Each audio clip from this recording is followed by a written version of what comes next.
Bueno, buenas noches a todos. La Sociedad de Médicos Militares Pediatras Jesús Lozoya AC le da la más cordial bienvenido a todos ustedes. Como presidenta de nuestra sociedad, soy la coronel Luz María Corro Virgen, actualmente retirada del ejército, pero sigo en forma muy activa en nuestras actividades de docencia y de tipo hospitalaria. Y esta noche, pues tengo el gusto de presentar una de nuestras actividades académicas que hemos realizado desde febrero del año pasado, así como las actividades de tipo social, pero esta es la número 13 que hemos realizado desde el año pasado hasta la fecha, en la época de la pandemia. Y pues tengo el enorme gusto de presentar a la teniente coronel médico cirujana, retirada del ejército, pero muy activa profesionalmente, la doctora Alejandra Altamirano González.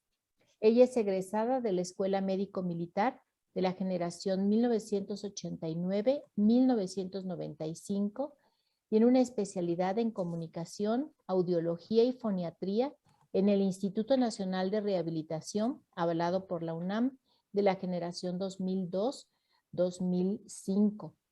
Además de una alta especialidad en audiología pediátrica en el Instituto Nacional de Rehabilitación, avalado por la Universidad Nacional Autónoma de México, generación 2006-2007. Entre los cargos que ha ocupado la doctora, fue jefe del Gabinete de Audiología del Hospital Central Militar del 2005 al 2013, jefe del turno vespertino de la Subdirección de Audiología, Foniatría y Patología del Lenguaje del Instituto Nacional de Rehabilitación del 2013 al 2014, jefe de la División de Terapia de Comunicación Humana del Instituto Nacional de Rehabilitación del 2014 al 2018, tiene diplomados en Administración y Gestión de Hospitales por parte de la UNAM y de la Universidad La Salle. Actualmente labora en el Hospital Biomed, encargada del Gabinete de Audiología, y pertenece al comité académico de nuestra sociedad. Miembro muy activo y muy distinguido y muy reconocida por todos nosotros, además de que contamos con su valiosa amistad. Bienvenida, doctora. Tiene la palabra. Muchas gracias, buenas noches. Quiero agradecer a la doctora Luz María Corro Virgen, presidenta de la sociedad, y al comité académico por aprobar esta sesión, que estoy segura será de gran interés para la práctica de la pediatría ambulatoria, que es el fin de estas sesiones. Gracias a quienes nos acompañen, sean bienvenidos. Para iniciar, quiero ser bien específica en el tema que hoy abordará esta mesa redonda. El objetivo general es de que los participantes, al concluir la sesión, serán capaces de identificar las señales de alarma para que un problema simple de lenguaje pueda evolucionar a un trastorno patológico en la población pediátrica, para iniciar una intervención y la rehabilitación de manera oportuna.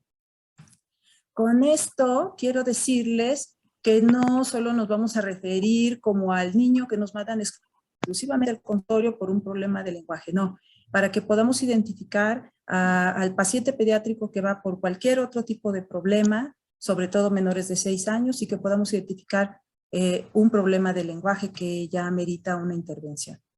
Quiero aclarar dos cosas que son bien importantes antes de dar inicio. En primera, quiero destacar que vamos a tratar sobre trastornos del lenguaje en pacientes sanos, normoyentes, sino otras patologías concomitantes o comorbilidades, como trastorno del espectro autista, hipoacusia, parálisis cerebral infantil, afasia por traumatismo, etcétera.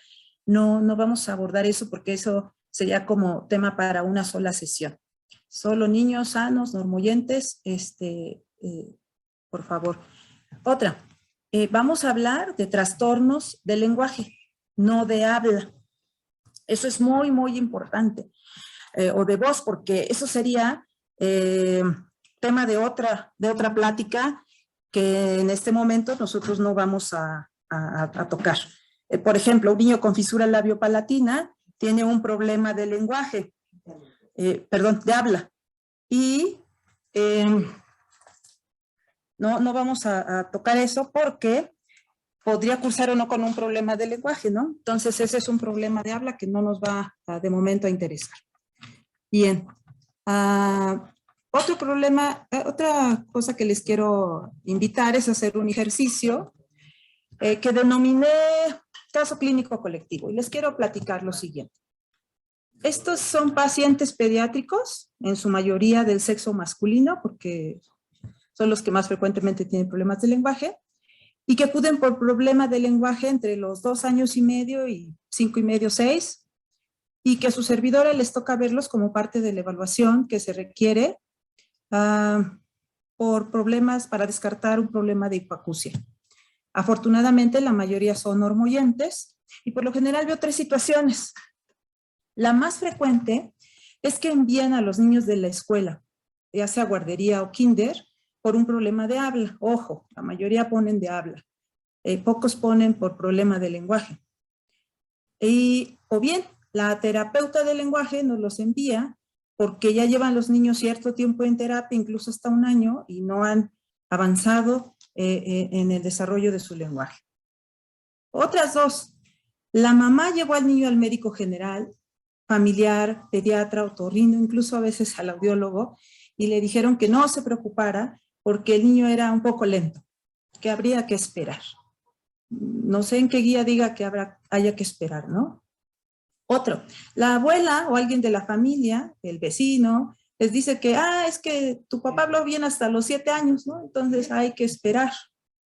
Y en la consulta, ese es nuestro pan de cada día. Aquí los doctores que son especialistas en patología del lenguaje lo saben, ¿no? Llega el niño de 3 o 4 años y entonces el niño dice, y la abuelita dice que el niño quiere leche. O dice, y entonces quiere coca, o si dice, quiere jugo.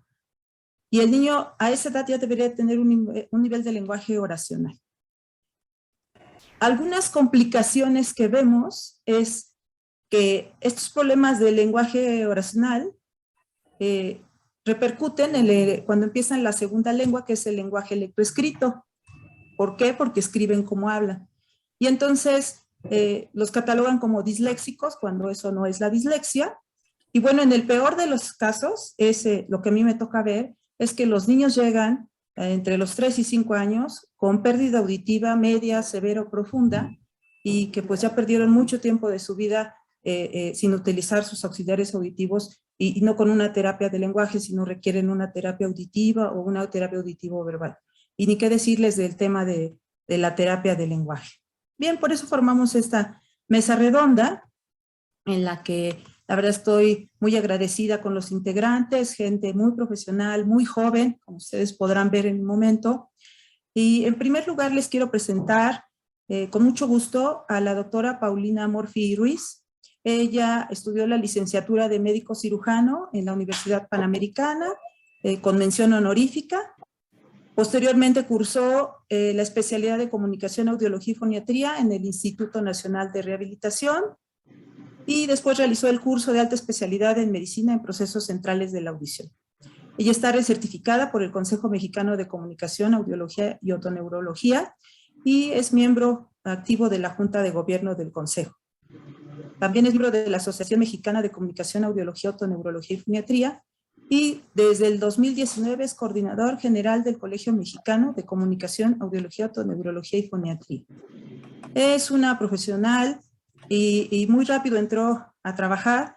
Ingresó como jefe de servicio de audiología, fonetría y patología del lenguaje del turno vespertino en el Instituto Nacional de Rehabilitación hasta junio del 2013, fecha en la que hizo el gran favor y me hizo el honor de prepararme para sucederla en el puesto, y enseguida ella ocupó el puesto de jefe de división de patología del lenguaje del Instituto Nacional de Rehabilitación. En la docencia no se diga, ella forma participación activa en la formación de recursos humanos de la residencia. También es sinodal del examen de la especialidad y del consejo, y es asesora de muchísimas tesis, tiene publicaciones y es ponente de cursos y congresos a nivel nacional e internacional. Bien, pues le cedo la palabra a una mujer que admiro mucho, muy preparada, a la doctora Morfi, con el tema definición de trastorno de lenguaje y clasificaciones. Adelante, doctora. Doctora Altamirano, muchas gracias. Gracias por la invitación. Espero que esto sea de beneficio para todos nosotros. Dejen, comparto la pantalla. Espero ahí la puedan ver bien todos.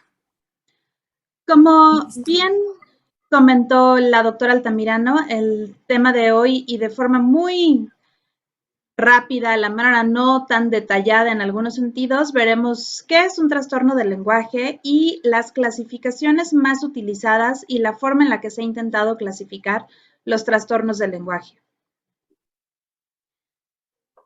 Como ahorita ya la doctora también lo comentó, es muy importante que consideremos primero qué es lenguaje contra qué no es lenguaje. El lenguaje es una función mental superior, es decir, este pensamiento que tenemos todo el tiempo con el que podemos saber el significado de las palabras, el uso de las palabras, la forma en la que yo tengo que contestar ante algún cuestionamiento o ante alguna circunstancia o la forma en la que tengo que decir lo que estoy pensando. Y esto lo logramos gracias a un conjunto de signos y sonidos que se han ido adaptando a lo largo de la historia de la humanidad justamente para poder transmitir estas ideas, pensamientos, comunicar necesidades. El lenguaje es una función estrictamente social y que realmente el ser humano desarrolló para lograr esto.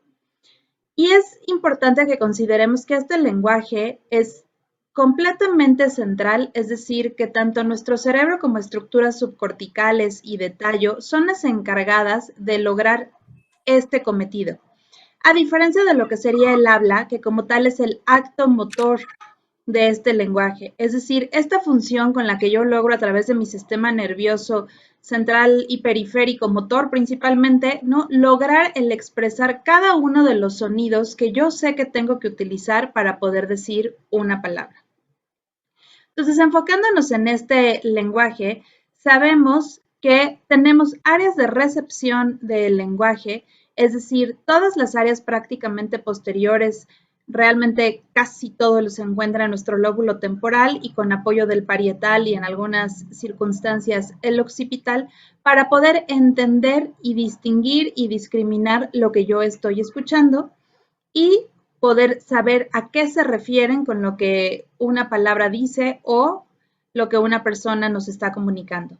Más las cuestiones expresivas de este lenguaje que se encuentran principalmente en nuestros lóbulos frontales, con los cuales yo logro saber qué letras o qué fonemas utilizar para poder decir una palabra y también la manera en la que tengo que lograr la morfosintaxis correcta. Este desarrollo del lenguaje lleva varios años, si podríamos decirlo así, por lo menos necesitamos de los primeros 3 años de vida que son esenciales para llegar a un lenguaje oracional.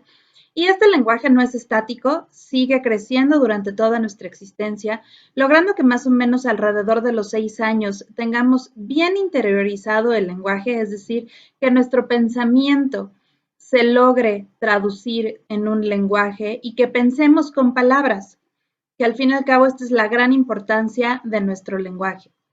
Entonces, en este transcurso de la adquisición normal del lenguaje que empieza desde que nacemos, podemos tener distintos trastornos y distintos desfases cronológicos en la adquisición del mismo, o bien como tal ya un problema, una patología en la adquisición del mismo, que es lo que consideramos o que conocemos como un trastorno del lenguaje, en donde la adquisición de este lenguaje no sigue el patrón previsto.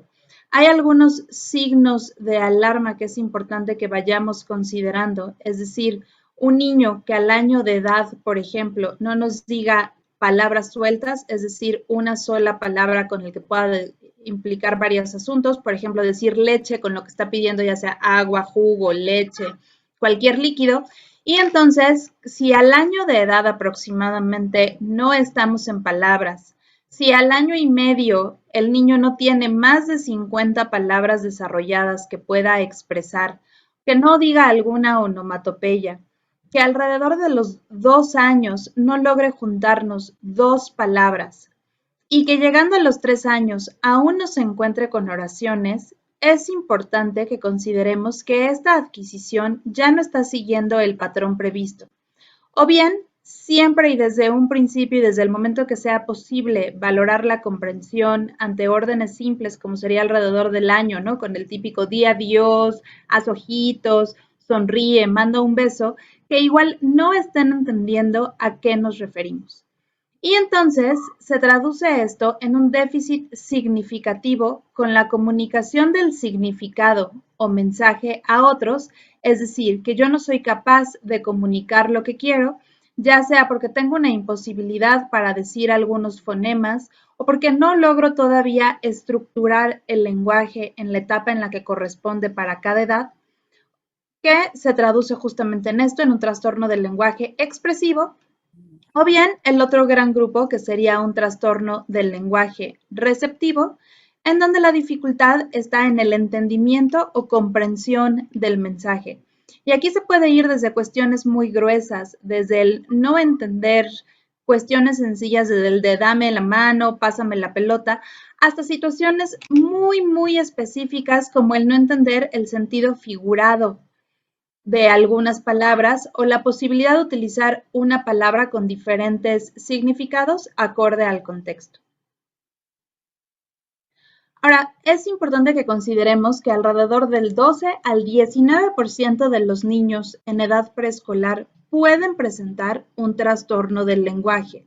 Difícilmente se pueden detectar antes de los 2 años porque son pocos niños los que llegan a estar en guardería o en alguna estancia. Generalmente a partir de los 2, 3 años, que es cuando ya ingresan a la escuela, es mucho más fácil que luego las maestras lo noten que muchas veces los propios papás o familiares. Y es muchísimo más frecuente en el sexo masculino, ¿no? Hay relaciones que van desde el 2:1 hasta el 8:1, dependiendo de la población en la que se haga el estudio.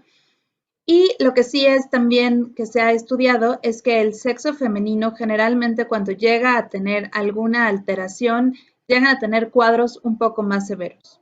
Y entonces este trastorno del lenguaje puede expresarse como alteración en cualquiera de los aspectos o dominios del lenguaje, es decir, en las cuestiones que van directamente a la discriminación y percepción del lenguaje, es decir, que yo sea capaz de distinguir que dije la palabra casa y no taza, perdón, que haya yo escuchado la palabra casa y no taza, en las cuestiones semánticas, que es estos significados y conceptos que vamos adquiriendo tanto de palabras, frases y cada vez con mayor complejidad. En la morfosintaxis, es decir, que yo sea capaz a la edad de 3 años hacer una oración con sujeto, verbo y predicado. Y las cuestiones pragmáticas, es decir, el uso de este lenguaje acorde a la circunstancia, sabiendo utilizar turnos conversacionales, saber cómo tengo que decir una cosa dependiendo de con quién esté. Estos trastornos del lenguaje se han intentado clasificar de diferentes formas. Tenemos clasificaciones que se encuentran basadas en criterios neurolingüísticos, principalmente, ¿no?, enfocadas a dónde se encuentra el error dependiendo de qué aspecto del lenguaje sea el que tiene el defecto. Hay algunas otras clasificaciones que están basadas en el modelo de procesamiento de la información, es decir, qué área o qué zonas son las que están interpretando o analizando esta información del lenguaje. Hay clasificaciones que se basan en criterios etiológicos, es decir, buscar la causa por la que está este trastorno, y también con criterios psicopatológicos. En estas clasificaciones generalmente encontramos algún otro tipo de alteraciones que no serán el tema de este día. Tenemos esta clasificación que es muy utilizada en diferentes países hispanohablantes, que es la de Narbona y Müller. En este caso, la propuesta de Narbona en lo particular no me gusta porque mezcla cuestiones de lenguaje, de habla, cuestiones de audición, que no necesariamente todas son encaminadas al lenguaje, e intenta hacer una clasificación en cuestiones de patología congénita y adquirida, cuando en la gran mayoría de los trastornos del lenguaje no es tan fácil poder detectar qué fue lo que está ocasionando esto. Y Otras clasificaciones están basadas en la función del componente del lenguaje alterado unido a cuestiones etiológicas. La gran dificultad que existe para clasificar los trastornos del lenguaje es que la variedad de problemas es muy amplia, ¿no? A diferencia de algunas otras patologías de algún órgano muy específico, pensemos a la tiroides, que puedo clasificar fácil si está en etapa hipertiroidea o hipotiroidea. Los problemas del lenguaje, al ser una función mental superior, llega a ser muy amplia la variedad de síntomas que podemos encontrar. Ha habido múltiples trabajos de clasificación e intentar establecer subtipos, pero además muchos de estos subtipos que se han llegado a identificar llega a ser muy complicado el que sean claros o que los pacientes puedan como que cumplir con los requisitos que se han ido marcando en algunas de las clasificaciones. Y también es muy común que tenemos diferentes términos utilizados para el mismo problema encontrado, es decir, que ante un mismo cuadro clínico, dependiendo de quién lo esté valorando y cómo, es la forma en la que lo describe. Otro tipo de dificultad es que no existe como tal un lenguaje internacional para muchos de los trastornos. En algunas circunstancias, lo que se dice, por ejemplo, en Colombia o en España, no es lo que se trata exactamente igual en Estados Unidos. Algunas clasificaciones, como les decía, mezclan cuestiones de trastornos del lenguaje y de habla, pero también muchas los toman como equivalentes, que cuando uno ya se enfoca directamente a esta área, sabemos que no son lo mismo. A nivel internacional, sí es mucho más común que encuentren el término TEL de un trastorno específico del lenguaje, el cual tiene criterios muy claros de en qué momento utilizarlo y en qué no. Y uno de los principales criterios es que tengamos audición normal, entonces, como decía la doctora Altamirano, el día de hoy no veremos pacientes con hipoacusia, pero otras situaciones que para muchos autores es esencial es que el paciente no tenga ningún problema ni emocional, ni social, ni familiar, ni conductual. Que si somos muy realistas en la vida diaria, yo la verdad es que creo que hasta el momento no conozco a un niño que no haya tenido alguna situación familiar, emocional, social, conductual en algún momento de la vida, y menos en este mundo pandémico que ahora estamos acostumbrados. Entonces, les voy a comentar brevemente las clasificaciones que son más utilizadas tanto en hispanohablantes como con los anglosajones, es decir, las que más llegamos a ver reportadas en la literatura, que son el DSM-5, la del CIE-11 y Rapin y Allen. Y además decidí incluirles esta, que es la clasificación de Ascuaga. El doctor Ascuaga la realizó alrededor de los años 80, basado en los estudios que realizó Luria una década previa acerca del funcionamiento del lenguaje. Y esta clasificación es muy común que se utilice aquí en nuestro país, pero también en algunas otras partes de Latinoamérica. No es conocida realmente en el resto del mundo, y si yo quisiera realmente publicar algo, no puedo utilizar esta porque nadie más la conoce, pero sí la utilizamos con mucha frecuencia, tanto en el instituto como en algunas otras regiones del país. Entonces, Ascuaga lo divide prácticamente en estas 4 vertientes, en donde tengo el retardo del lenguaje anártrico, que sería el equivalente al problema expresivo del lenguaje, un retardo del lenguaje afásico, en donde el problema es dirigido a las cuestiones de comprensión o de recepción del lenguaje, el retardo del lenguaje audiógeno cuando es secundario a una pérdida auditiva y el alálico cuando es secundario a una discapacidad intelectual. Y Ascuaga mezcla que puedo tener asociaciones de los diferentes componentes porque pues además es difícil que haya un cuadro puro, es decir, que pueda tener un retardo del lenguaje anártrico con un componente afásico. Ahora bien, esta que está basada justamente como tal en los criterios de Rapin y Allen, que en 1983 lo pueden ver en color azul, es la manera en la que lo dejaron, y posteriormente en 1987 ya agruparon estos trastornos específicos del lenguaje en estos 3 grupos. El primero, que son trastornos puramente expresivos, tenemos a la dispraxia verbal y el déficit de programación fonológica. En la dispraxia verbal el paciente tiene un grave problema para coordinar todo tipo de praxias orofaciales, orolinguales y secundariamente poder expresar el lenguaje. Y en el déficit de programación fonológica, lo que sucede es que hay tanto cambio en los diferentes fonemas y en poder lograr esta secuenciación de los fonemas que termina siendo un lenguaje completamente ininteligible. Estos dos, tengo que tener una comprensión perfecta y que solamente esté afectado lo expresivo.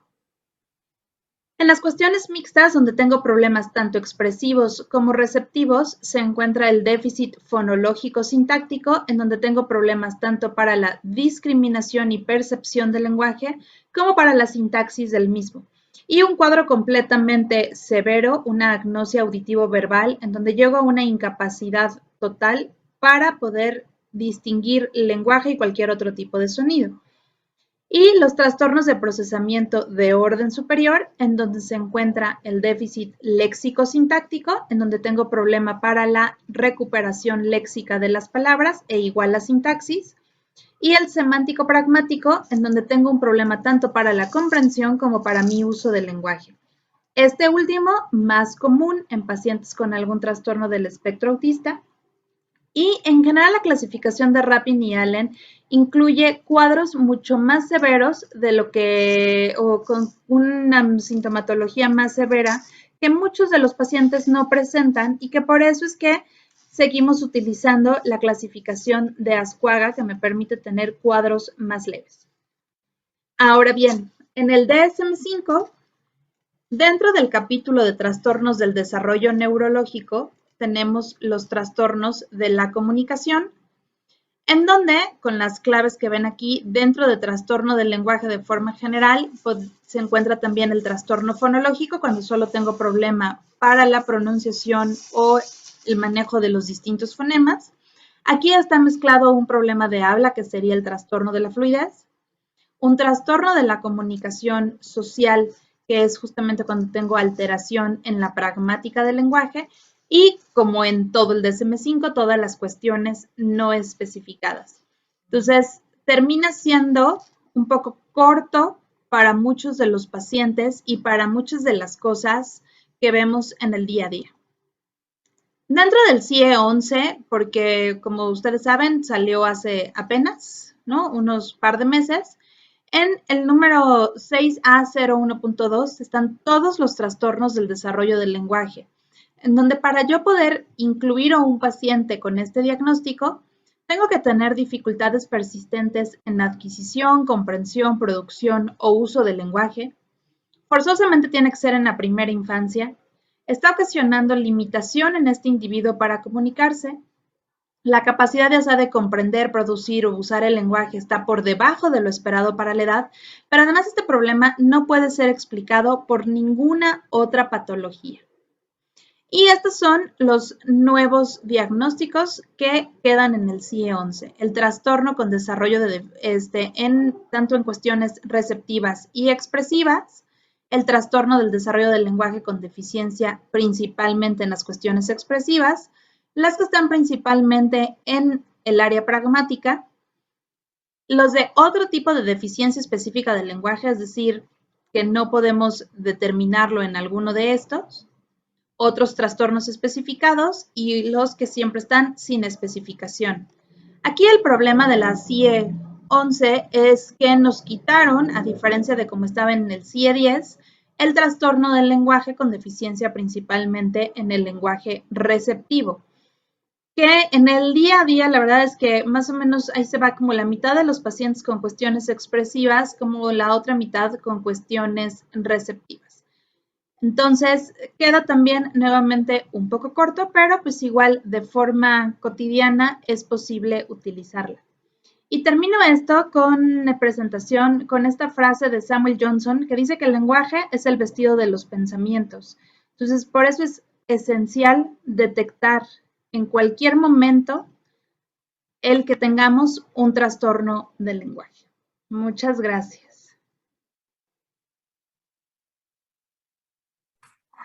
Muchas gracias, doctora Murphy. Como siempre, excelente, muy clara. Ya conocemos las clasificaciones y que es un problema de lenguaje. Y a continuación también tengo el honor de presentar al doctor Jesús Emanuel Cisneros Chico. Él es médico especialista en audiología, otoneurología y foniatría, egresado también del Instituto Nacional de Rehabilitación. Él realizó la especialidad en medicina en procesos centrales de la audición, también avalado por la UNAM. Y desde el año 2015 está adscrito al servicio de patología del lenguaje del turno vespertino. Al doctor Jesús lo conozco desde que él era residente de tercer año, también siempre muy propositivo y la verdad con muchos conocimientos. Entonces los dejo ahora con el doctor Jesús Cisneros.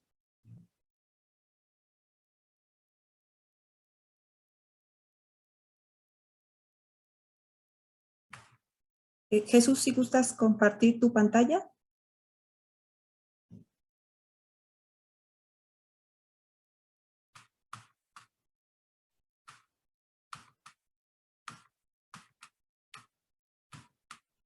Doctor Cisneros, ¿me escuchas?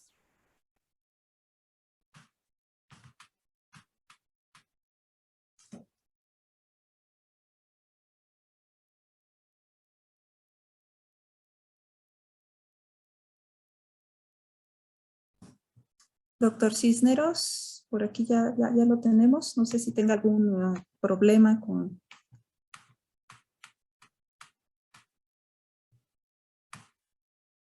su internet. Estaba teniendo por ahí algún problema.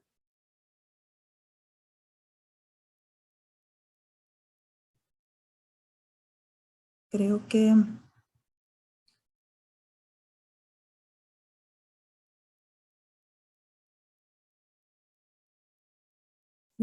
salió del... Creo que tuvo. Bueno, vamos a alterar un poquito el orden. Y entonces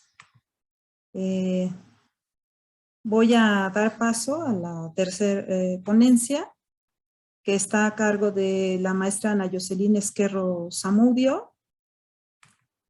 La maestra Esquerro, ella es licenciada en terapia de comunicación humana, la realizó en el Instituto Nacional de Rehabilitación, en la Escuela Superior de Rehabilitación, y bueno, pues ella tiene una especialidad en el Instituto de Rehabilitación, Arte y Psicomotricidad Riva de Torre, en psicomotricidad y relajación, con un certificado internacional de ciencias y técnicas del cuerpo, y tiene una maestría en el Colegio Internacional de Educación Superior CIES, maestría en psicomotricidad. Ella está adscrita al servicio de terapia de lenguaje de la División de Terapia de Comunicación Humana del Instituto Nacional de Rehabilitación. Es miembro activo de la Asociación Mexicana de Terapeutas en Comunicación Humana y de la Asociación Mexicana de Comunicación, Audiología, Otoneurología y Foniatría. Los dejo con la maestra Jocelyn, que también está altamente preparada en la terapia del lenguaje, y ella nos va a hablar de qué edad inicia la intervención en la terapia del lenguaje. Maestra Jocelyn, si gusta compartir su pantalla, por favor. Buenas noches, muchas gracias. Gracias, doctora, por la invitación, y pues estoy ya preparándola. La pantalla ya la pueden ver, ¿no? Bueno, pues entonces vamos a hablar un poquito de esta parte del lenguaje en cuanto a la estimulación en niños con este pequeño retraso, ¿no?, que pudieran tener. Hay que tomar en cuenta factores extrínsecos, como puede ser la baja estimulación con estos medios tecnológicos que ahora son muy comunes, ¿no? Y también la parte de la sobreprotección, que hay mamás que pues no los dejan hacer tanto, y entonces eso puede influir mucho, ¿no?, en esta parte también.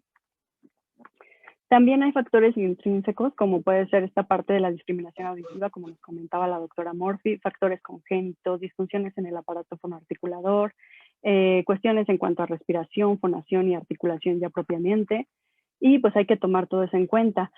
También hacemos una valoración previa donde vemos qué es lo que tiene un niño, y a veces tomamos en cuenta esta evaluación del desarrollo infantil, que pues yo creo que conocen algunos de ustedes como médicos, ya que fue hecha por muchos especialistas en pediatría también. Bueno, pues ahorita nos vamos a enfocar en esta parte del lenguaje, que es la área que nos compete en esta ocasión. Y en esta evaluación nos dice si hay riesgo de retraso en el desarrollo, rezago en el desarrollo o si el desarrollo es normal. Lo que debería de tener un niño a los 2 años en esta evaluación nos dice que, como nos decía la doctora Murphy, dice oraciones de 3 palabras, como dame mi leche, aunque no estén bien articuladas, puede hacer este tipo de oraciones, sabe decir 8 o más palabras, además de mamá y papá, obedece órdenes sencillas, señala 2 o 3 partes de su cuerpo, dice el nombre de algunos objetos, dice su nombre, utiliza yo, mío, él y tú, entiende más de lo que puede expresar, aproximadamente 1300 palabras son las que puede entender. Esto en cuanto a lenguaje receptivo, como nos comentaba la doctora Murphy. Hace caso si se le llama por su nombre y usa movimientos cuando habla. Mueve la lengua con facilidad. Las alertas que maneja esta evaluación es que si no tiene seguimiento de instrucciones, como por ejemplo dame un zapato, si tiene dificultades para relacionarse con personas extrañas, si tiene indiferencia excesiva al entorno o no le interesa pues nada a su alrededor, o baja tolerancia a la frustración, porque como decíamos, puede pertenecer a alguna otra patología. Nosotros empezamos a trabajar con el primer nivel prelingüístico, que va del nacimiento hasta los 18 o 24 meses. En este nivel prelingüístico lo que trabajamos es estas funciones innatas, ¿no?, que ya trae el niño, como es la succión, la deglución, el grito, el llanto, la respiración, que son muy importantes como actividades prefonatorias, ¿no? Todos estos ejercicios que nosotros utilizamos en terapia no son como para que aprendan a hablar o para que hablen, sino como conciencia, como parte de esta conciencia oral, ¿no?, de su cavidad oral, para que ellos después la utilicen ya cuando nosotros estamos trabajando directamente con algún fonema. Entonces, por eso los trabajamos como parte de esta integración corporal en cuanto a esta cavidad oral. Algunas actividades de estimulación pues son mirarlo al hablar, acompañar sus palabras con gesticulaciones, favorecer los movimientos naturales de la boca, como les mencionaba, ¿no?, estos que ya tenían, ayudarle a describir sus acciones, responder a sus intenciones de comunicarse, utilizar distintas entonaciones emocionales, porque ya que esto lo va a motivar a seguir tratando de comunicarse con nosotros. En el primer nivel lingüístico, de que va de los 18 meses a los 4 años, aquí ya el niño tiene sentido en el juego y se puede comunicar con sus necesidades básicas. Se combinan aquí fonemas en la formación de nuevas palabras y se consolidan con la repetición. Usa inflexiones de voz para comunicarse. Una palabra tiene muchísimos significados en esta etapa y cuando la palabra adquiere significado evoluciona a una frase simple. En el primer nivel lingüístico, como les decía, aquí a los 18 meses más específicamente, puede mencionar una sílaba para diferentes objetos o personas. Todos son ma, por ejemplo, ¿no?, en las personas. A los 20 meses utiliza mímica y entonación, suprime por lo regular la primera sílaba de cada palabra, es muy activo y sociable. A los 24 meses usa más sílabas y palabras para diferentes objetos y la expresión del niño se relaciona con los objetos concretos e incluso utilizan muchas acciones para comunicarse. A los 26 meses más o menos aparece este monólogo que hacen, pero como ensayo de, ¿no? Están ensayando, están repitiendo y están evocando situaciones que ellos han vivido. A los 3 años, para que tengamos un poco más claro con toda la información que tenemos, es que ya va a usar artículos, pronombres, conjunciones, comprender los turnos en una comunicación. Es decir, el niño ya a los 3 años tiene que tener un lenguaje muy similar al de nosotros, aunque con ciertas fallas. Algunos ejercicios que también realizamos con estos niños tan pequeños son muy corporales, como hacer estos movimientos de acuerdo al animal que nos referimos, ¿no? Como cuál come croquetas o cuál vive en el agua. Actividades también que trabajamos nosotros es cantar, en especial canciones con movimiento con los niños tan pequeños, describir usando un adjetivo para cada sustantivo, hablar utilizando oraciones completas, clasificar objetos por color, tamaño, uso, ubicación, función, jugar a este juego de las compras, ¿no? Nombrar los objetos aunque no los conozca, repitiendo por sílabas con conciencia fonológica. Por ejemplo, nos enfocamos mucho en la vía auditiva porque, bueno, al inicio, ellos son capaces de reaccionar ante sonidos, pero se va desarrollando esta discriminación con sonidos agudos, graves, rápidos, lentos, largos, cortos, que es lo que se trabaja en la terapia, y para finalmente trabajar con los sonidos de la palabra, que forman las palabras, que es esta conciencia fonológica, un cierre fonológico o gramatical. Y bueno, en cuanto a la conciencia fonológica, pues básicamente al inicio dividimos las palabras para que ellos sean conscientes de que cada sonido lleva un movimiento corporal y lo asocien más y entonces lo evoquen. Aquí, por ejemplo, pez, ¿no? Sería una sola sílaba y así con las diferentes sílabas de las palabras. Y los aspectos del lenguaje, como los mencionó la doctora Murphy, pues en cuanto al aspecto fonológico en esta adquisición cronológica, pues sí, desde los 2 años empiezan ellos a tener un gran repertorio en cuanto a fonemas y pues hasta los 6 años más o menos ya tienen consolidados todos, ¿no?, los fonemas de nuestro lenguaje. En cuanto a vocabulario, pues sí trabajamos esta parte de significados, conceptos, denominaciones, clasificaciones, para que ellos no sepan que solo una manzana se come, sino que una manzana pues es una fruta, la venden en el mercado, hay de muchos colores, se da en un árbol, o sea, todo este repertorio que ellos tienen y que para mí es uno de los pilares fundamentales que van desarrollando desde el nacimiento, ¿no? Los niños, como decíamos, primero ellos comprenden y luego expresan. Entonces, otro ejercicio que hacemos es meter dentro de una caja, por ejemplo, elementos que se comen en este caso. Jugar clasificando, ¿no? ¿En dónde lo guardo? ¿En el refri o en el closet, ¿no? En lugares que son similares, pero que obviamente no llevan los mismos objetos. Revolverle objetos y que él vaya clasificando de acuerdo a los campos semánticos que vayamos mencionando.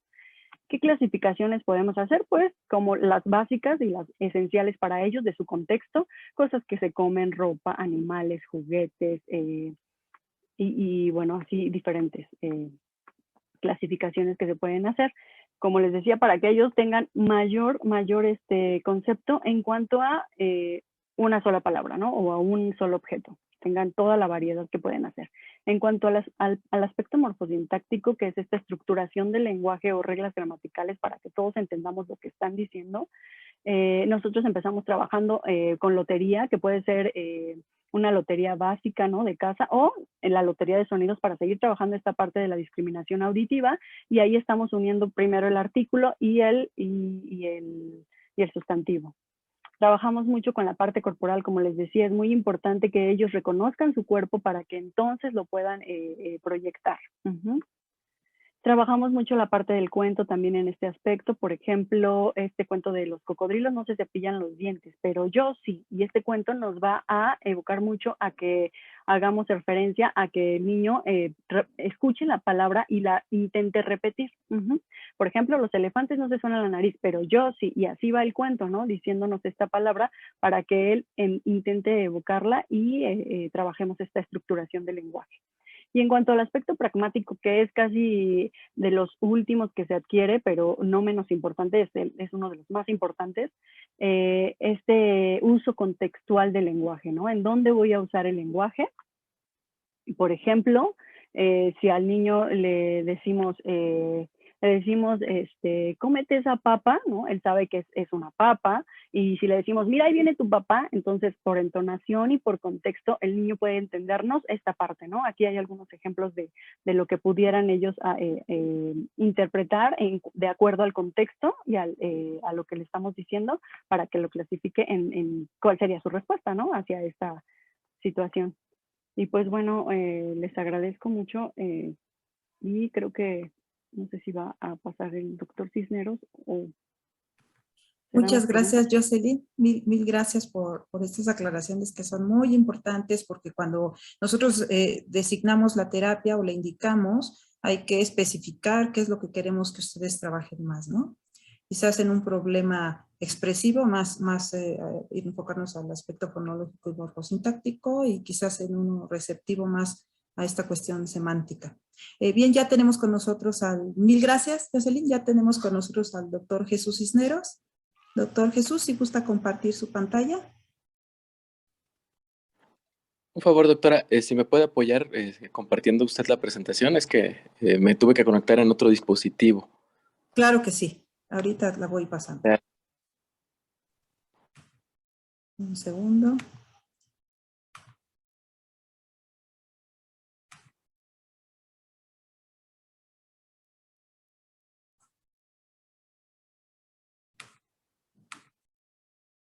¿Listo? Perfecto, doctora. Adelante. La veo bien. Bueno, antes que nada, una disculpa. Ya saben ustedes que son imponderables esta situación de la tecnología. Estamos expuestos a esto y una disculpa a todos los asistentes, pero aquí estamos para poder compartir el tema que con todo agrado acepté darles a todos ustedes, el retardo simple del lenguaje. Realmente, lo que bien menciona la doctora Paulina es la realidad, ¿no? Realmente en nuestra literatura que nosotros vayamos a encontrar, pues siempre vamos a tener ese desfase o esa situación de lenguaje y habla, ¿no? Pero realmente ella puso en orden las ideas para que podamos, en base a esto, poder hablar acerca del retardo simple del lenguaje. Mi nombre es el doctor Jesús Cisneros y laboro en el Instituto Nacional de Rehabilitación. Como parte de nuestros antecedentes del tema que me toca dar, hay que recordar que el desarrollo infantil va a ser siempre un proceso dinámico, va a ser muy complejo, ya que se va a sustentar en una evolución que va a ir paralela al proceso de maduración del sistema nervioso, que va a iniciar desde la vida intrauterina y se va a caracterizar por la adquisición progresiva de funciones, desde el control postural, motor, autonomía para desplazarse del niño y la relación con el medio circundante. Va a requerir de una adecuada vinculación entre la estructura genética, factores biológicos y factores sociales. Entonces, si se fijan, es una situación bastante compleja, un entramado que debe de llevar un orden para que pueda darse de forma correcta. Adelante, doctora, la siguiente, por favor.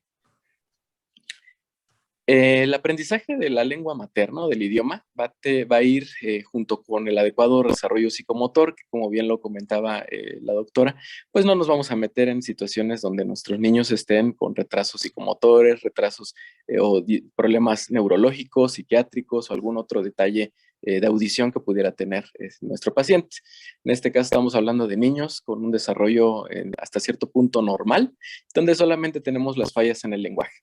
Entonces, estas adquisiciones van a ser las más importantes en los niños que van a conquistar durante sus primeros años de vida y van a poderse ver alteradas debido a la influencia de varios factores de riesgo. Entonces, la mayoría de las afecciones de la comunicación en el niño van a ocurrir, como bien lo comentamos, en la primera infancia y van a tener un impacto negativo en el desarrollo global, así como en las relaciones sociales y en la vida afectiva de nuestro paciente, en el logro de sus habilidades cognitivas y posteriormente incluso en el aprendizaje escolar. Si tenemos en cuenta que los primeros años de vida van a ser importantes para que nuestro paciente tenga la adquisición de las habilidades necesarias para facilitar los intercambios comunicativos, pues vamos a comprender entonces la importancia y la necesidad que tiene la detección precoz de cualquier alteración en el desarrollo del lenguaje, siendo predictibles si nos mantenemos alerta frente a los diferentes signos de alarma. La doctora Paulina ya nos ha dicho las circunstancias o situaciones que nosotros podemos esperar en nuestros niños, pero no está por demás recalcarlo, que hay elementos tempranos de alarma en el desarrollo del lenguaje. Específicamente para el retardo simple del lenguaje, yo les pongo aquí una tablita que va desde los 10 hasta los 36 meses, en el cual nos podemos acomodar en la situación de que si a los 10 meses nuestro niño, nuestro paciente, no tiene ni siquiera balbuceo, pues sí podemos empezar a tener un signo de alarma. Si al año y medio de edad el paciente no nos emite por lo menos 10 palabras distintas, es otro signo de alarma. A los 2 años, si nuestro paciente no está emitiendo palabra yuxtapuesta, es decir, 2 palabras juntas, mamá, leche, mamá, agua, mamá, comer, etcétera, es otro signo de alarma. Y si a los 3 años el paciente no está indicándonos o diciéndonos frases cortas, elementos donde esté combinando 3 palabras, pues evidentemente también son signos de alarma que nos van a orientar para que podamos sospechar de que nuestro paciente tenga algún retraso. La definición de nuestro retraso simple, pues tenemos varias, ¿no? Aquí quise ponerles lo que nos dice la CIE-10, que lo va a estar clasificando dentro del subtipo F80.9, que es un trastorno del desarrollo del habla y del lenguaje, sin especificación, englobando aquí a los trastornos sin especificación en los que hay un deterioro significativo del habla o lenguaje que no pueden explicarse por un retraso mental o por un déficit neurológico, sensorial o somático, que afecten directamente al habla o al lenguaje. Por otro lado, el DSM-5 lo clasifica dentro de los trastornos del neurodesarrollo, concretamente dentro de los trastornos de la comunicación. A mí me gusta mucho una definición que viene, que nos lo dicen Juárez y Montfort, que ya está hablando desde la década de los 90, donde nos está diciendo que el retardo simple del lenguaje es un retraso en la aparición de los niveles del lenguaje que afecta a la expresión y que no es explicable por déficit intelectual, sensorial ni conductual. Se respetan los mecanismos y etapas evolutivas del desarrollo normal, pero con un desfase cronológico. Es decir, va a ser un desfase simple y sencillamente por las edades y que no va a estar explicado por problemas ya sea cognitivos, sensoriales, conductuales, neurológicos. Como etiología tenemos, hay que ser nosotros muy enfáticos en el interrogatorio, ¿no? Dentro de nuestra historia clínica, interrogar acerca de si hay antecedentes familiares de algún retardo de lenguaje en los pacientes, en los familiares directos de nuestro niño, ¿no? Y aquí en las circunstancias ambientales o emocionales desfavorables, me estoy yendo a dos fuentes bibliográficas, una que ya es desde hace bastantes años, de los 50, una revista chilena. Desde ahí ya nos estaban reportando que se encontraban desfases en el desarrollo del lenguaje del niño que provenía de casa-hogar o niños adoptados, niños que presentaban conflictos en el hogar, padres que trabajan o por el contrario, les denominan ellos parientes súper solícitos que le hacen al niño innecesaria la expresión verbal, adivinándole y anticipándose a sus deseos. Es decir, si se fijan aquí, los dos extremos son pues malos, ¿no? Tanto los padres que están ausentes como los padres que están todo el tiempo pendientes y que no le permiten al niño lograr una independencia. Entonces, estos son factores causales que nos están interviniendo directamente sobre el desarrollo del lenguaje. Este otro es un artículo de Ecuador, donde están hablándonos precisamente de lo que está ocurriendo por el exterior al confinamiento del COVID. Tras el confinamiento de estos 2 años, generado por la pandemia, la mayoría de los niños abruptamente y sin saber qué ocurría, tuvieron un cambio en su rutina, observando que algunos de los familiares que frecuentaban o quienes cuidaban de ellos dejaron de relacionarse con el mundo, lo cual los llevó a ellos a tener un retroceso o un estancamiento en el lenguaje expresivo y en la socialización con otras personas. Entonces, esto sí es algo que es muy relevante, ¿no? Ver en la pandemia que sí ha afectado el desarrollo del lenguaje de nuestros niños. Dentro de la parte, le he perdido la presentación, no sé si la sigan viendo. La parte del cuadro clínico, para no retrasarnos más, van a estar afectados dos aspectos importantes en las dimensiones en la parte del lenguaje, ¿no? La parte fonológica y la parte morfosintáctica van a ser dos de las partes más afectadas en nuestros niños, ¿no? Pueden haber reducciones y simplificaciones fonológicas. El niño puede realizar omisiones, como por ejemplo, en lugar de decirnos lápiz, decir api. Puede realizar sustituciones, como por ejemplo decirnos tote en vez de coche, y asimilaciones, como por ejemplo decirnos nane en vez de grande. Y puede haber dificultades también dentro de la parte morfosintáctica de la estructura del discurso, en utilización de artículos, con fallas, por ejemplo, en concordancia de género y número, en pronombres, en general, el quitar o el no decirlos, y alteración en la conjugación de los tiempos verbales, ¿no? Como por ejemplo el decirnos el tiempo en infinitivo, ¿no? Comer, jugar, en vez de decir yo juego, yo corro, etc. Y la comprensión siempre en nuestros pequeños con retardo simple de lenguaje va a ser adecuada. Esto sí es algo importante en lo cual debemos nosotros poner atención. El perfil neuropsicológico que se le ha dado a nuestros pacientes se han descrito también acompañadas dificultades para la copia de dibujos, mala integración en la lateralidad y problemas con el esquema corporal. Esto parte de las evaluaciones que se le han hecho a los niños y que obviamente pueden incidir más adelante con el aprendizaje. Como parte de la conclusión, entendemos el lenguaje como un proceso del neurodesarrollo. El poder modificar y favorecer el desarrollo temprano del lenguaje va a evitar que tengamos consecuencias en etapas futuras de los procesos adaptativos, conductuales y del pensamiento. La detección precoz en las alteraciones del lenguaje nos va a permitir intervenir de forma temprana y minimizar las repercusiones sociales y escolares, como bien ya nos lo ha comentado la licenciada Esquerra.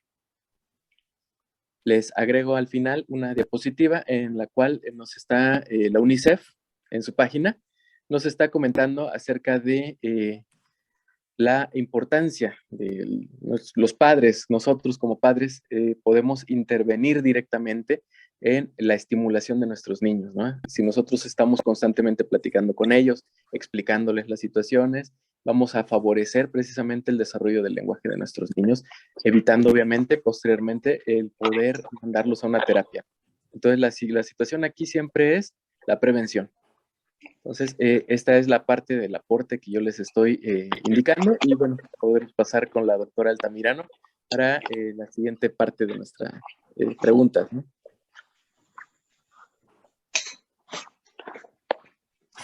Doctor, muchísimas gracias también por esta explicación muy importante. Quiero destacar esta situación de lo que sucedió con la pandemia, ¿no? Yo tengo pacientes que empezaron la evaluación antes de iniciar la contingencia, se atraviesa la contingencia, se cierran los servicios, digamos, consulta externa normal, que no sean urgencias, y entonces, bueno, pues ahora tenemos algunas consecuencias bastante delicadas, ¿no?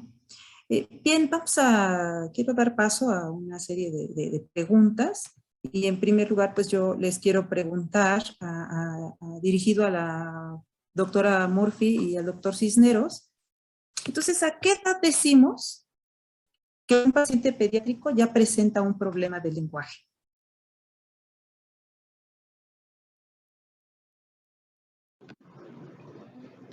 Es muy aventurado decirlo, la literatura lo marca en relación a la edad, principalmente alrededor de los 2 años y medio, incluso hay autores que 3. Y la verdad es que es muy aventurado decirlo, pero yo soy partidaria de que en el momento en que encontremos cualquier desfase en la adquisición del mismo, más vale la valoración por el especialista, aunque el chiquito tenga año y medio o la mamá apenas vaya a cumplir los 2 años, para poder realmente detectar si ya tenemos un trastorno como tal o solamente un desfase cronológico, ¿no? Como pudiera ser secundario a esto, a la falta de estimulación nada más o alguna otra circunstancia. Pero la literatura, dependiendo de quién lo haya escrito, alrededor de los 2 años y medio, incluso hay quien lo deja hasta los 3 años. Gracias, doctora Murphy. Doctor Cisneros. Concuerdo con la doctora Paulina, realmente los libros, los artículos nos están mencionando los retardos del lenguaje a partir de los 2 a los 3 años. Regularmente esa es la edad en la cual nosotros podemos darnos cuenta como padres, como maestros, como personas, como médicos, acerca de precisamente el retraso de los elementos de alarma. Por eso es importante tenerlos en consideración en ese aspecto, ¿no? Y en algún otro momento, pues también los padres, cuando tienen 2 o más hijos, pues comparan, ¿no? El lenguaje de su hijo mayor con el menor y en base a eso se dan una idea. Pero sí, realmente el problema se puede diagnosticar desde de forma temprana a los 2 años. Gracias, doctor Jesús. Otra pregunta para ambos. Ya nos platicaron ustedes estos datos de alarma, etcétera, pero quisiera como que recalcáramos cómo identificamos que un problema simple del lenguaje se enfila hacia una patología del lenguaje. Y con ello me refiero a algunas veces lo que hacemos es ver al niño de 2 años y medio y lo mandamos a terapia, ¿no? Que parece que tiene todas estas características que nos enseñaba el doctor Jesús, tiene buena comprensión, tiene un problema en su expresión, y entonces algunos los mandamos a terapia unos 3, 6 meses, ¿no? Que es lo que lo hacemos como prueba. Y si evolucionan bien, pues ya fue un retardo de lenguaje simple. Algunos a veces ingresan como a la escuela, ¿no? Les pedimos que ingresen a la escuela y también su evolución es buena, pero como que nos haría como alertar un poquito que no está surtiendo efecto este manejo.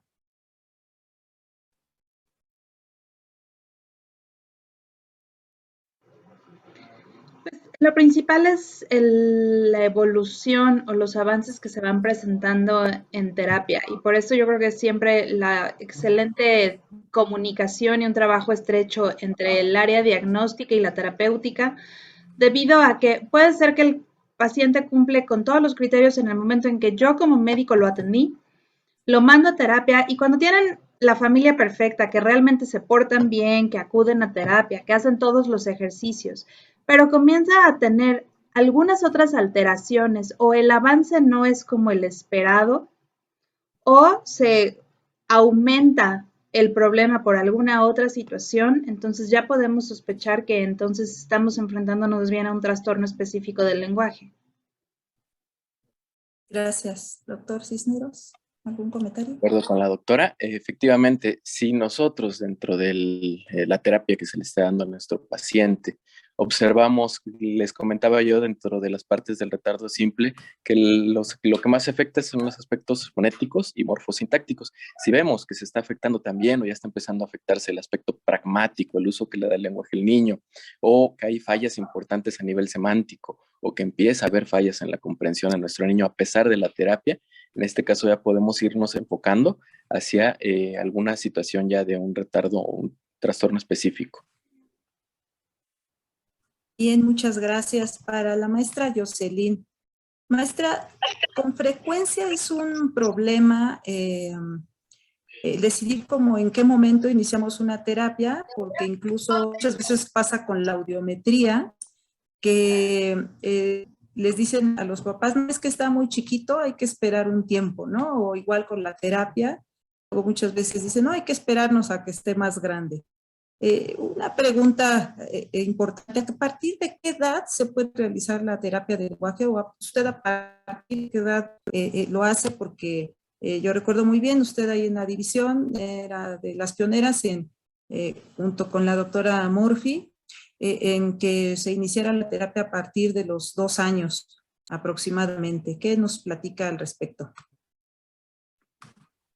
Sí, pues igual como los doctores, ¿no? Entre más prevención, pues mejor, ¿no? Y entonces, pues sí darse cuenta desde muy chiquitos, ¿no? Que no están teniendo estos elementos esenciales para la cuestión del lenguaje. Entonces, pues yo he empezado desde el año y medio, 2 años, a ya estar viendo qué elementos tienen y qué no, para ya empezar con la terapia del lenguaje y no aplazarla más, porque justo entonces se vuelve como bola de nieve y entonces lo que a lo mejor era como muy simple se convierte en algo mucho más, pues un poco más complicado en cuestión de manejo, y a lo mejor si los papás no querían pues esa parte, ¿no?, de la terapia, pues ahora pues va a ser mucho más, porque al inicio pues bueno, siempre como les comentaba es corporalmente, en cuestión mucho de hablarle al niño, como nos comentaba el doctor Cisneros, ¿no?, el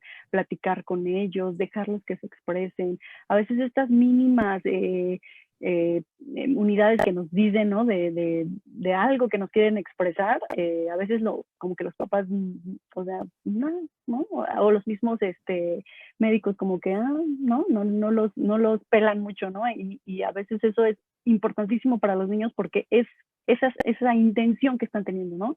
Y entonces hacerle caso a esa primera intención es fundamental en la terapia, pero todo, o sea, va de acuerdo a las expectativas de los papás, a lo que quieren los chiquitos, ¿no? Porque también a veces ellos, pues si no tienen una necesidad, pues no, entonces se cohíben, ¿no? Entonces, pues justo van teniendo otro tipo de dificultades, pero siempre trabajando en equipo, ¿no? Trabajar, como decía los doctores, ¿no? El maestro, el psicólogo, el audiólogo, siempre, o sea, trabajar como equipo nos va a hacer, pues, sacar más rápido a los pequeñitos, o eso es lo que pasa en mi caso.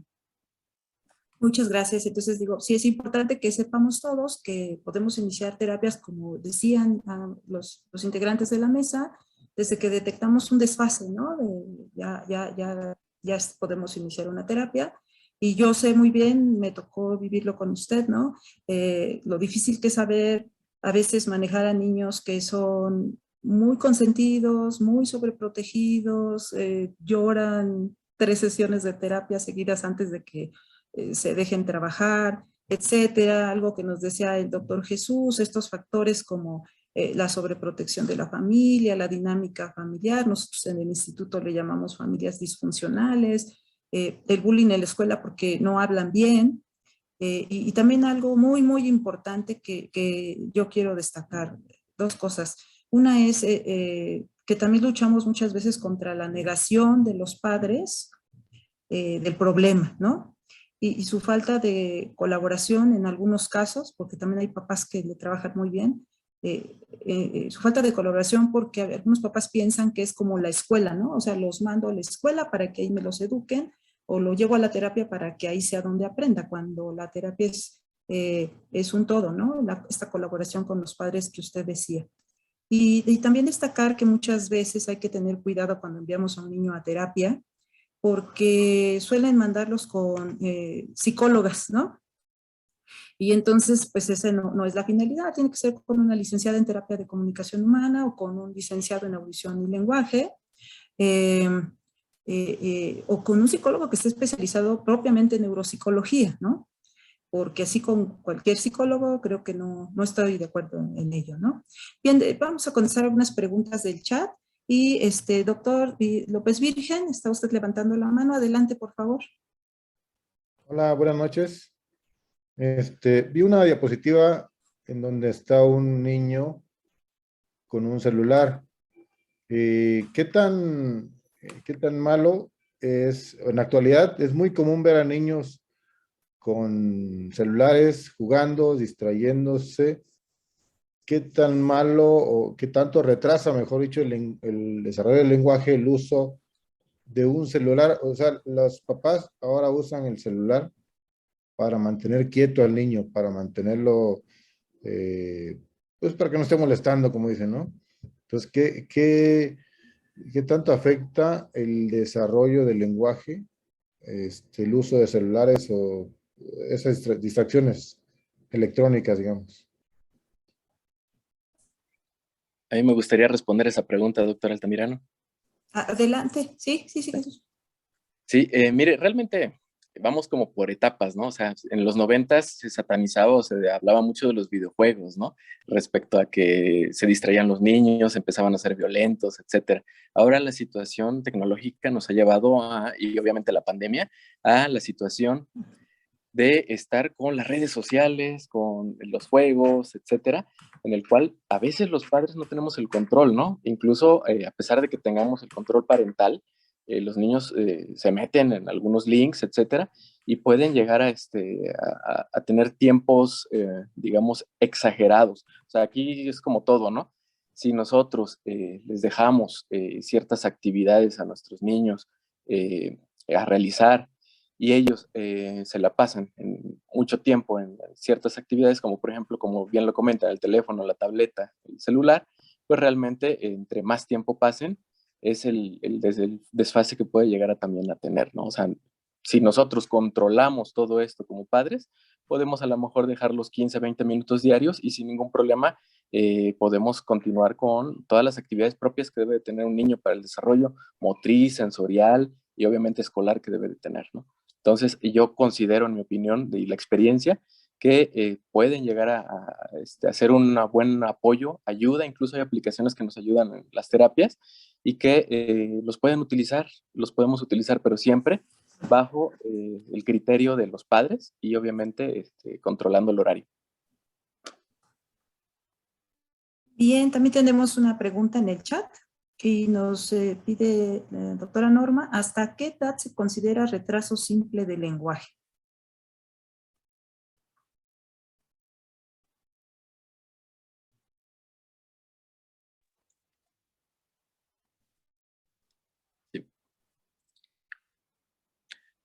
Sí, bueno.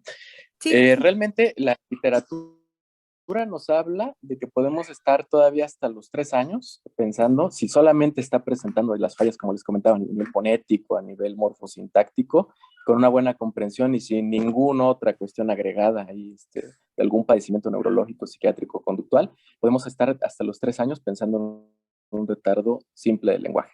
Posterior a ello, y ahí sí podríamos empezar a pensar en algún otro trastorno dentro de la clasificación de las que nos comentaba la doctora Murphy. Muchas gracias.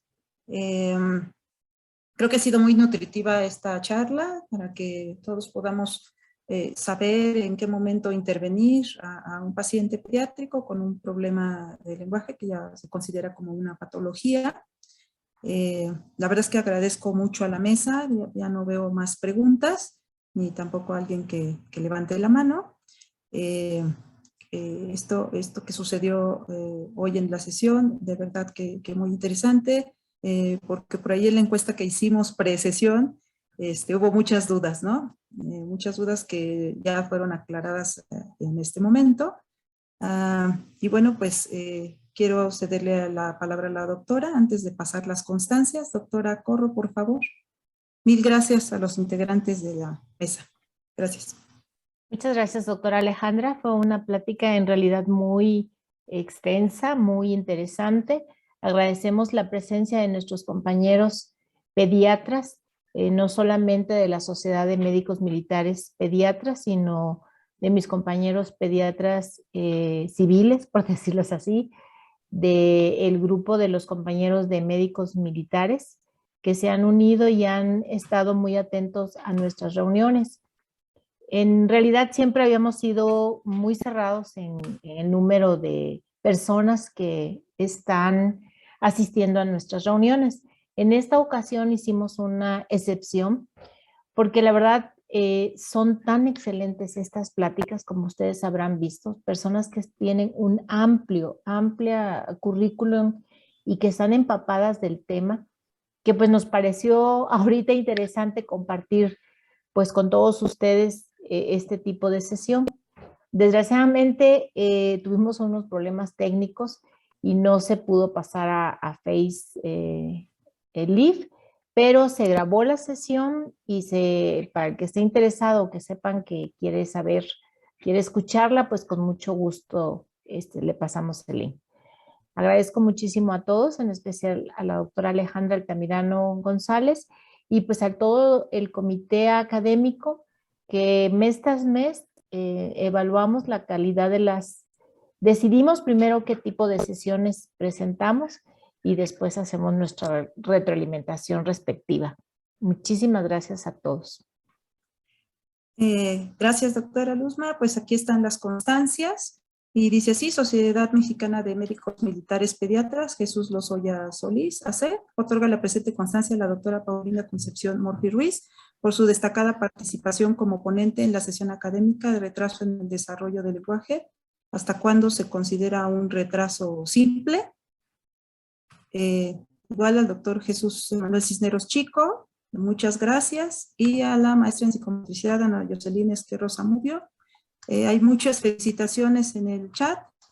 Muchas gracias por su participación.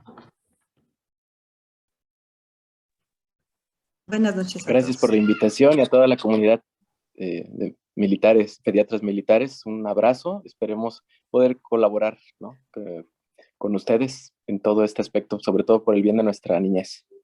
Alessandro, si estás Gracias. ahí para ver si podemos pasar el link. Alessandro. Doctora, ¿qué necesita? Que me están preguntando que si pueden pasar el link o cuándo lo podemos tener listo. Apenas le llega su correo, doctora. Ok.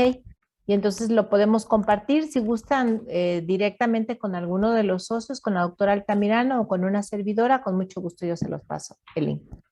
Sí. Soy la doctora Luz María Corro. Y la doctora Alejandra Altamirano. Gracias a todos. Muchísimas gracias a todos los participantes y los ponentes. Gracias. Buenas noches. Gracias, buenas noches. Gracias, buenas noches. Buenas noches, gracias. Buenas noches. Felicidades.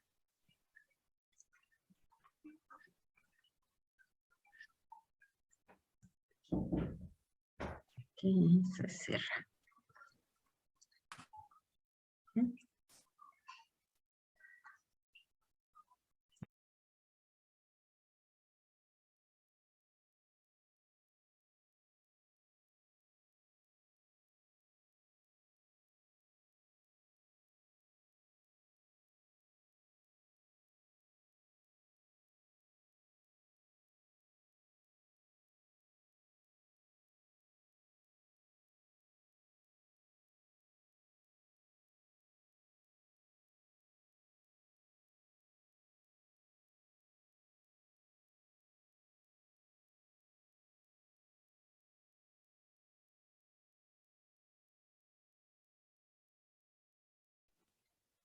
Buenas noches, Luzma.